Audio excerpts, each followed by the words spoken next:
You, John Fitzgerald Kennedy, do solemnly swear I, John Fitzgerald Kennedy, do solemnly swear that you will faithfully execute the office of President of the United States that I will faithfully execute the office of President of the United States and will, to the best of your ability, and will, to the best of my ability, preserve, protect, and defend the Constitution of the United States. preserve, protect, and defend the Constitution of the United States. So help you God.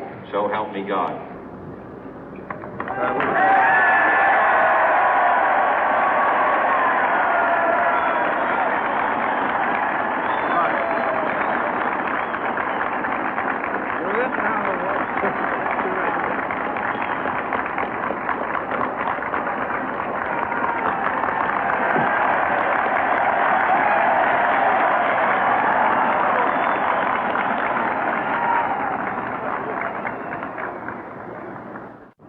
Vice President Johnson, Mr. Speaker, Mr. Chief Justice, President Eisenhower, Vice President Nixon, President Truman, Reverend clergy, fellow citizens. We observe today not a victory of party, but a celebration of freedom, symbolizing an end as well as a beginning, signifying renewal as well as change. For I have sworn before you and Almighty God the same solemn oath our forebears prescribed nearly a century and 3/4 ago. The world is very different now, for man holds in his mortal hands the power to abolish all forms of human poverty and all forms of human life. And yet the same revolutionary beliefs for which our forebears fought are still at issue around the globe. The belief that the rights of man come not from the generosity of the state, but from the hand of God. We dare not forget today that we are the heirs of that first revolution. Let the word go forth from this time and place to friend and foe alike that the torch has been passed to a new generation of Americans born in this century, tempered by war, disciplined by a hard and bitter peace, proud of our ancient heritage, and unwilling to witness or permit the slow undoing of those human rights to which this nation has always been committed and to which we are committed today at home and around the world.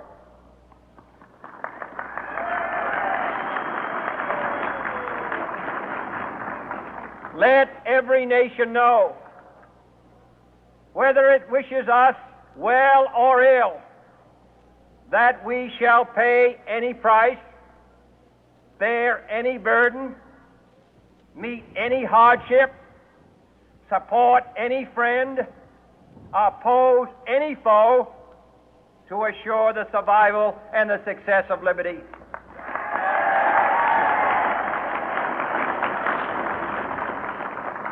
This much we pledge and more. To those old allies whose cultural and spiritual origins we share, we pledge the loyalty of faithful friends. United, there is little we cannot do in a host of cooperative ventures. Divided, there is little we can do, for we dare not meet a powerful challenge at odds and split asunder. To those new states whom we welcome to the ranks of the free, we pledge our word that one form of colonial control shall not have passed away, merely to be replaced by a far more iron tyranny. We shall not always expect to find them supporting our view, but we shall always hope to find them strongly supporting their own freedom, and to remember that in the past, those who foolishly sought power by riding the back of the tiger ended up inside.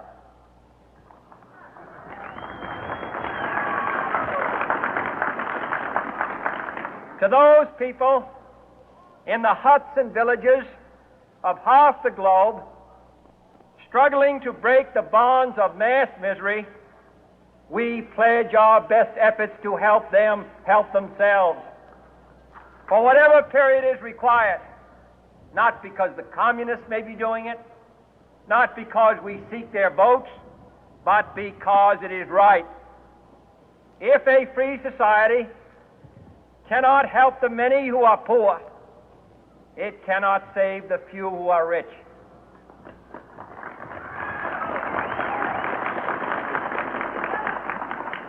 To our sister republics south of our border, we offer a special pledge to convert our good words into good deeds, in a new alliance for progress, to assist free men and free governments in casting off the chains of poverty.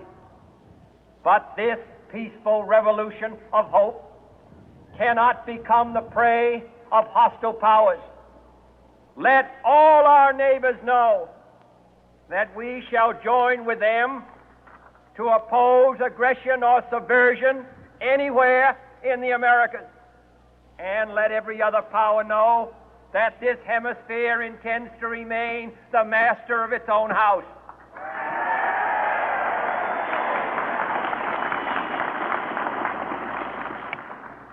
To that World Assembly of Sovereign States, the United Nations, our last best hope, in an age where the instruments of war have far outpaced the instruments of peace, we renew our pledge of support to prevent it from becoming merely a forum for invective, to strengthen its shield of the new and the weak, and to enlarge the area in which its writ may run.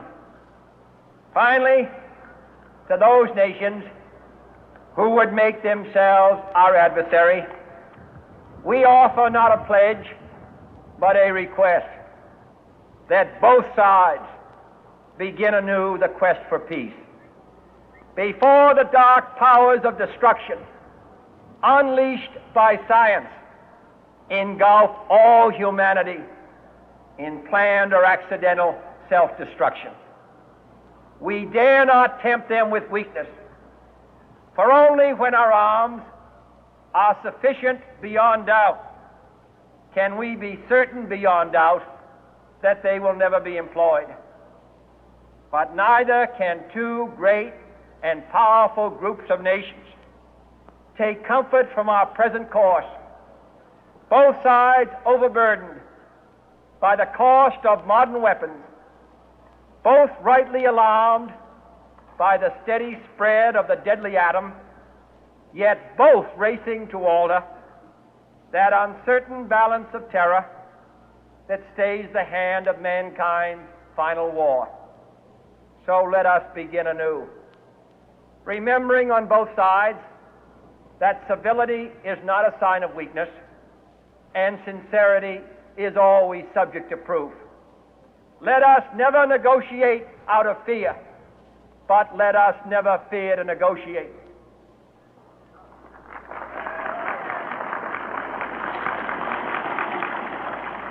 Let both sides explore what problems unite us, instead of belaboring those problems which divide us. Let both sides, for the first time, formulate serious and precise proposals for the inspection and control of arms, and bring the absolute power to destroy other nations under the absolute control of all nations.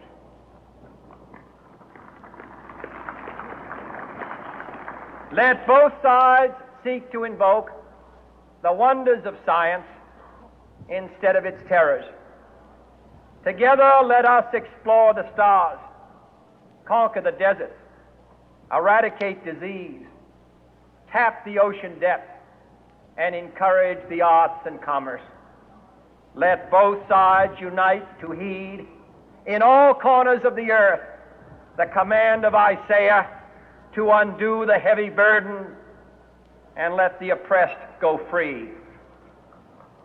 And if a beachhead of cooperation may push back the jungle of suspicion, let both sides join in creating a new endeavor, not a new balance of power, but a new world of law, where the strong are just and the weak secure and the peace preserved. All this will not be finished in the first 100 days, nor will it be finished in the first 1,000 days, nor in the life of this administration, nor even perhaps in our lifetime on this planet. But let us begin.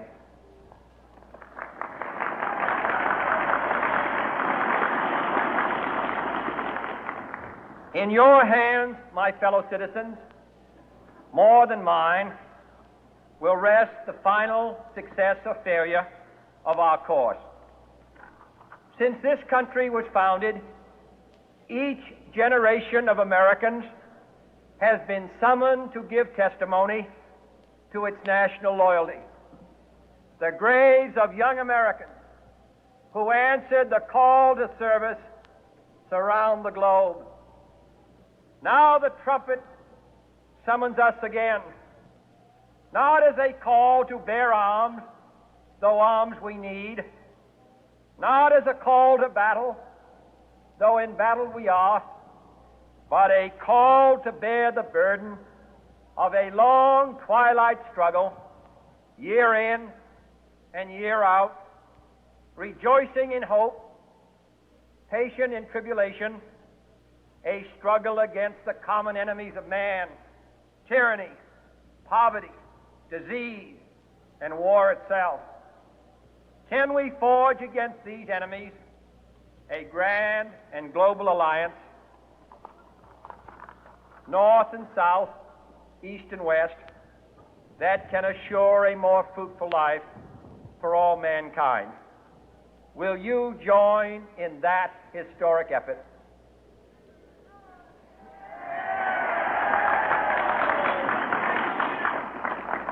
In the long history of the world, only a few generations have been granted the role of defending freedom in its hour of maximum danger. I do not shrink from this responsibility. I welcome it.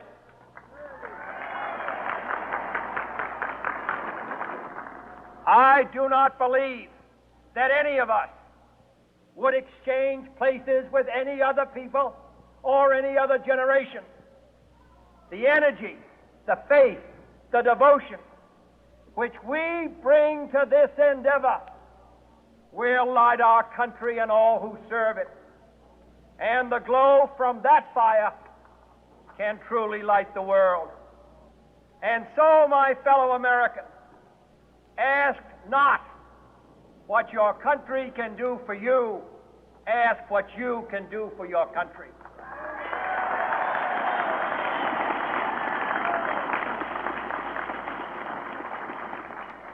My fellow citizens of the world, ask not what America will do for you, but what together we can do for the freedom of man.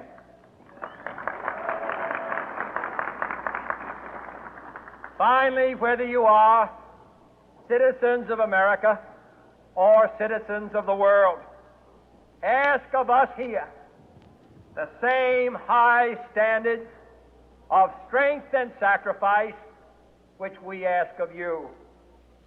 With a good conscience, our only sure reward, with history the final judge of our deeds, let us go forth to lead the land we love, asking His blessing and His help, but knowing that here on earth God's work must truly be our own.